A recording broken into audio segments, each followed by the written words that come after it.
तो इसी क्रम में हम आगे बढ़ेंगे। अभी जाना हमने क्या,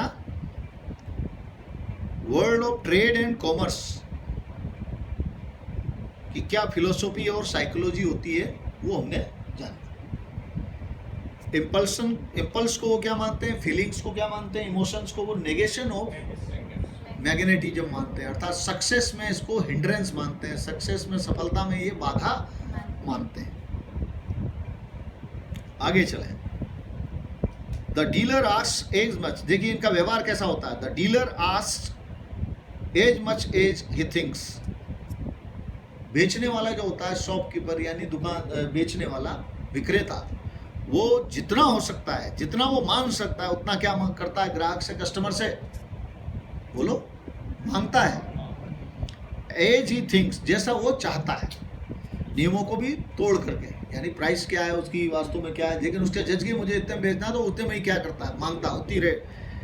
ही can extort, as he thinks he can extort, यानी कितना उससे वो ऐंठ सकता है। एक्सटोर्ट का मतलब होता है ऐंठना, ठगना उसको, यानी उससे प्राप्त करना, हक से ज्यादा। एक्सटोर्ट का मतलब ठगना होता है, ऐंठना होता है, ऐंठना यानी ठगना, जितना उसको ठग सकता है वो ठगता है। And the customer having paid it, और उसके बाद जो कस्टमर है उसको क्या करके, उसे पेड करके, अर्थात अब उस चीज का जो भी माल उसने खरीदा उसका भुगतान करने के बाद में, इज अंडर नो ऑब्लिगेशन, उसकी उसके प्रति कोई किसी प्रकार की कोई ऑब्लिगेशन या कर्तव्य, ऑब्लिगेशन का मतलब ड्यूटी, कोई ड्यूटी नहीं रह जाती, कोई कर्तव्य उसके प्रति नहीं रहता। जैसे व्यवहारिकता के नाते हम क्या करते हैं, हम किसी से माल खरीदते हैं तो नियम क्या कहता है कि उसको थैंक यू कहें, या बहुत अच्छे भाई आपने बहुत अच्छा माल दिया है, इस तरह से कुछ व्यवहारिकता की बातें होती है ना। लेकिन वो बिल्कुल भी उस चीज़ पर ध्यान नहीं देता, माल खरीदा, पेमेंट किया, रवाना। जैसे वो नहीं ध्यान दे रहा है, कौन, जैसे सेलर किसी प्रकार से उस पर ध्यान नहीं दे रहा है, वैसे वो भी बिल्कुल भी उसके प्रति अपनी किसी भी भावना को व्यक्त, या उसकी जो ड्यूटी बनती है उसके बाद में सेलिंग परचेजिंग करने के बाद उसके प्रति क्या ड्यूटी बनती है, व्यवहारिकता के नाते थैंक यू तो बनता ही है ना, तो वो भी वो नहीं देता।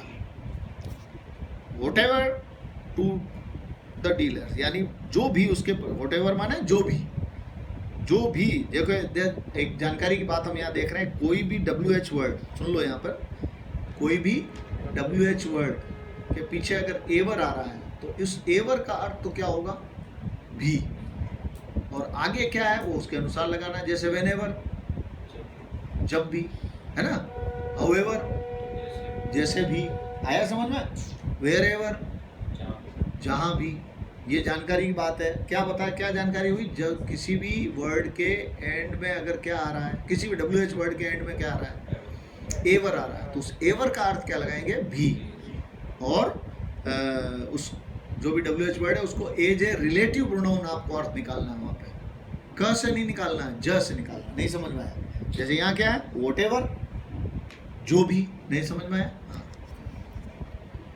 टू द डीलर, यानी जो भी उसके प्रति क्या बनती है, उसकी ऑब्लिगेशंस बनती है, उसका वो बिल्कुल भी ध्यान नहीं रखते, दोनों ही नहीं ध्यान रखते, ना डीलर ना कस्टमर।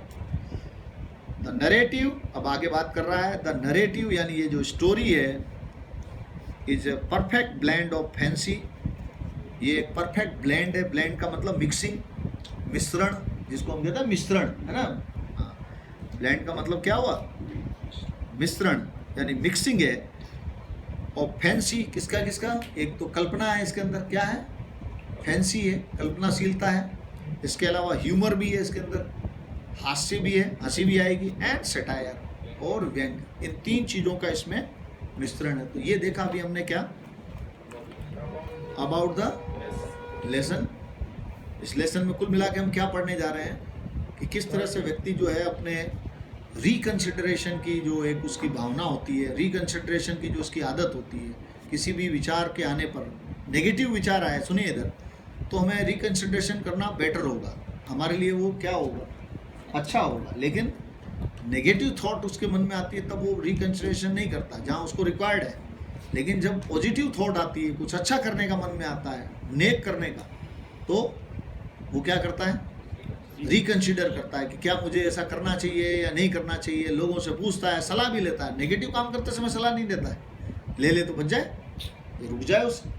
तो ये उसको लेकर के, उस मानसिकता को लेकर के, उस मेंटालिटी को लेकर के ये लिखा गया ईवी ल्यूकास द्वारा। किस तरह से, इसलिए क्या सीख देना चाह रहे हैं यहाँ पर, क्या मैसेज कन्वे करना चाह रहे हैं कि व्यक्ति के मन में जब कुछ अच्छा करने का भाव आ जाए तो अच्छी चीज़ तो अच्छी है, कर दो उसको, इमीडिएटली उसे क्या कर दो, इम्प्लीमेंट कर दो, कर डालो। रिकंसिडरेशन की, there is no need of reconsideration, किसी भी पुनर्विचार की कोई आवश्यकता नहीं बनती है वहाँ पर। इस बात का ध्यान रखें। तो ये तो हुआ अबाउट द लेसन। अब हम आगे इसको औपचारिक रूप से पाठ को पढ़ेंगे, निकालते हैं आगे। चलिए, इसका जो फर्स्ट पैराग्राफ है उसको देखेंगे।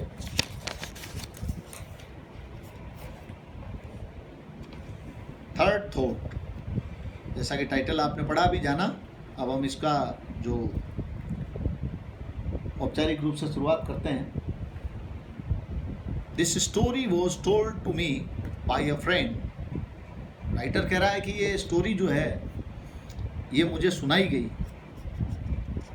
बाय अ फ्रेंड, मुझे मेरे एक मित्र द्वारा ये स्टोरी सुनाई गई। तो यानी इस स्टोरी का नरेटर कौन है? Who is the narrator of this story? Writer's friend, author's friend। Narrator माने सुनाने वाला भाई, और राइटर कौन है? उसने सुन करके यहाँ क्या किया है? ईवी ल्यूकास जो है इसके क्या है? Writer. This story was told to me, ये स्टोरी जो है मुझे मेरे एक मित्र द्वारा क्या की गई है? सुनाई गई है। और वो क्या बता रहा है? जैसा कि उसने बताया। किसने? उस मित्र ने बताया। इट इज़ माई डेस्टिनी, ये मेरी क्या थी? डेस्टिनी थी। डेस्टिनी माने आपको पता ही है, बता रखा मैंने आपको पहले। डेस्टिनी माने लक, डेस्टिनी माने या फॉर्चून भी कह सकते हैं, फेट भी कह सकते हैं, ना। तो ये मेरा क्या था? मेरा भाग्य था, मेरा नसीब था। सेड ही, जैसा कि उसने कहा। ही कौन? Who is he here? Who is he? He is, the word he here refers to writer's friend who narrated this story, जिसने इस कहानी को क्या किया। It is my destiny, said he, to buy in the, क्या थी उसकी destiny? देखें, to buy in the dearest markets, कहाँ खरीदना?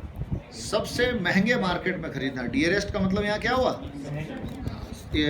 डियरेस्ट मीन्स मैंने बताया था आप लोगों को, डियरेस्ट का मतलब एक्सपेंसिव, एक्सपेंसिव, महंगा।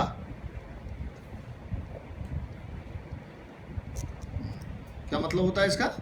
महंगा। और सिमिलर वर्ड होता है एक्सपेंसिव। डियरेस्ट, तो द डियरेस्ट, सुपरलेटिव डिग्री है ये डियर की। Dear, dearer, dearest. द इसलिए लगा क्योंकि ये superlative degree.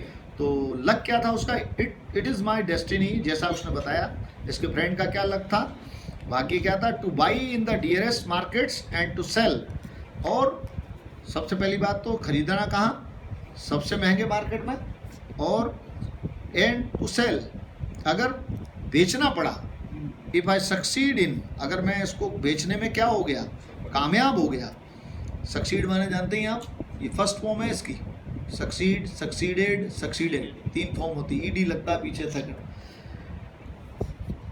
In selling at all, अगर मान लीजिए इसको जैसे तैसे मैं क्या करने में, हाँ बोलो, बेचने में, खरीदने के बाद बेचने में अगर मैं उसको कामयाब भी हो गया, इन द चीपेस्ट, तो मैं उसको कहाँ? सबसे चीपेस्ट मार्केट में क्या कर पाता था। तो ये उसकी डेस्टिनी बनी हुई थी। एक तरह से जनरल वे में बात क्या समझी हमने कि उसकी किस्मत ये थी कि भाई मेरी तो ये किस्मत है। जैसे हम जनरली अपने बारे में भी कई बार कहते हैं ना कि मेरी तो किस्मत ये है भाई, मेरा तो इस तरह से मामला चलता है। तो उसी तरह से उसकी किस्मत क्या है कि वो सबसे डियरेस्ट मार्केट में वो माल खरीदता है, कोई भी चीज़ खरीदता है तो कहाँ? सबसे महंगे में खरीदता है। किस्मत है उसकी। और बेचता है, बेचने की अगर कहीं बनता है उसका, कामयाब होता है बेचने में, तो बेचने के लिए भी वो कैसा मार्केट मिलता है उसको? यानी दोनों तरफ क्या मिल रहा है उसको? लॉस हो रहा है, दोनों तरफ लॉस हो रहा है, परचेजिंग में भी सेलिंग में। तो वो उसका लक था।